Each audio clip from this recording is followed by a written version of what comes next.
Hi guys, what's up, what's up? Welcome to my YouTube channel, Beverly Layug.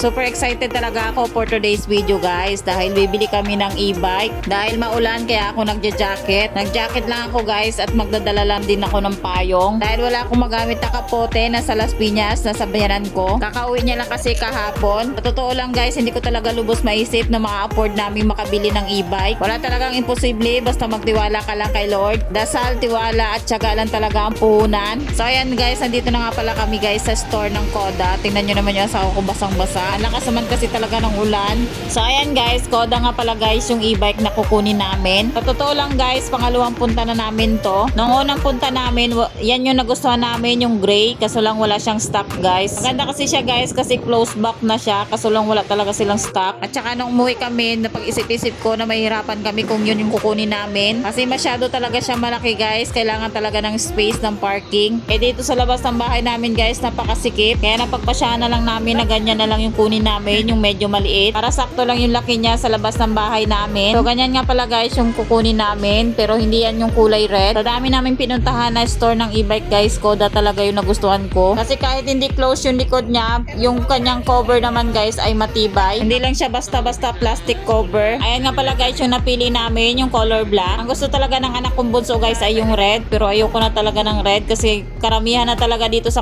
kapitbahay namin ay red na rin yung kanilang e-bike. Magmumukha na kaming uniform.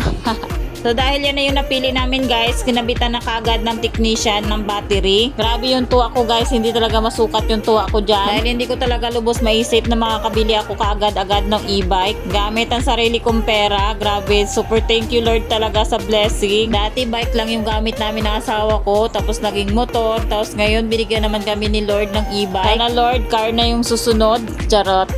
Bili nga pala ako nitong e-bike na to guys dahil nahirapan kaming mag-commute ni Sanya tuwing may pasok siya sa school. Lalo na pag umuulan at kasama pa namin si Sed. Kaya naawa talaga ako sa kanila guys. Ako nga na matanda ay nahihirapang maglakad sa ulan. Sila pa kaya na ang liliit ng katawan nila. Kaya nagpasya na talaga ako na gamitin ko na yung ipon ko pambiling e-bike para may magamit kaming service. Pati panganay ko mahatid na rin namin ng maayos. Kahit malapit yung school niya, may service pa rin. Ewan na lang talaga kung hindi pa maging hayahay ang mga estudyante namin.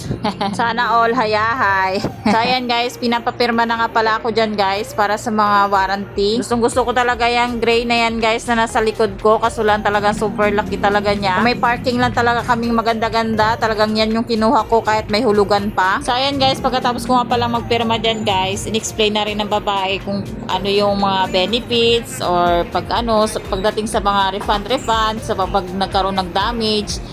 Ayan, in-explain niya na rin sa akin guys. Special refund, 7 days po yan ma'am.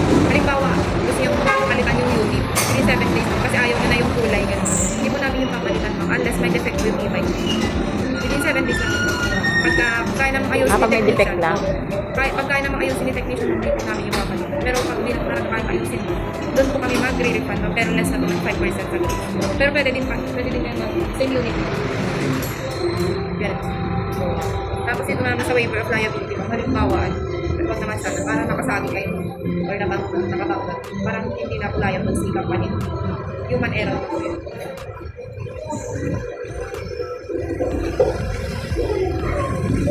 Ito naman po sa warranty, mga kayo. 5 years warranty po kayo sa chassis cover, charger controller, patay na po. Sa battery po 1 year lang. Tapos may mga minor parts din po siya. Dito po kayo mag-face mga minor parts. Na halimbawa may sira po dito kayo mag-face. Pero yung wala dito ma'am, yun lang po yung bibili.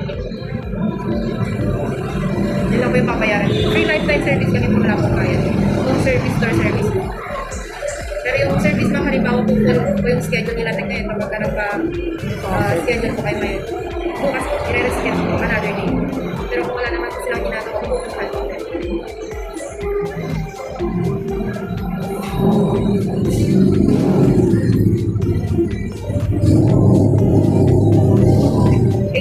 hours lang po ang estimated charging. Pero estimated lang yun. Kapag nag-green na po yung charger, doon pa rin tayo mag-place sa charger. Pagka nag-green na po, full charge na po. Huwag lang natin i-overcharge mo kasi doon po nagkakang-loaded. Loaded po yung battery. Taiwan.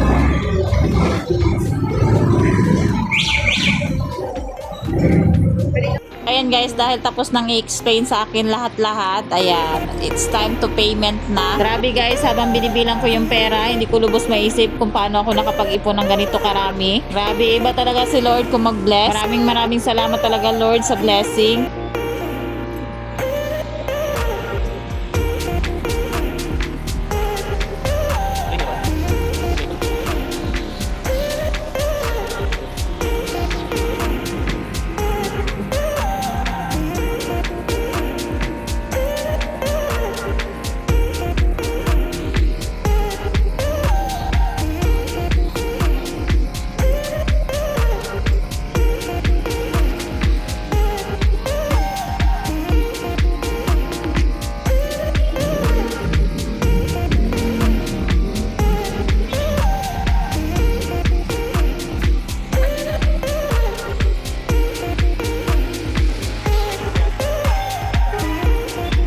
So ayan guys, tapos na kaming magbayaran at magbigayan ng resibo.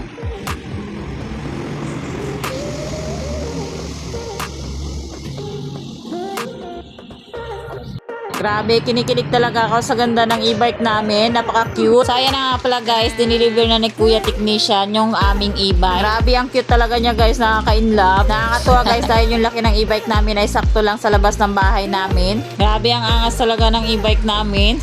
Grabe, masasabi ko talagang blessed na blessed talaga tong e-bike na to dahil nung hinatid siya guys, talagang inulan siya. Talagang nabinyagan yung kanyang pagkabago.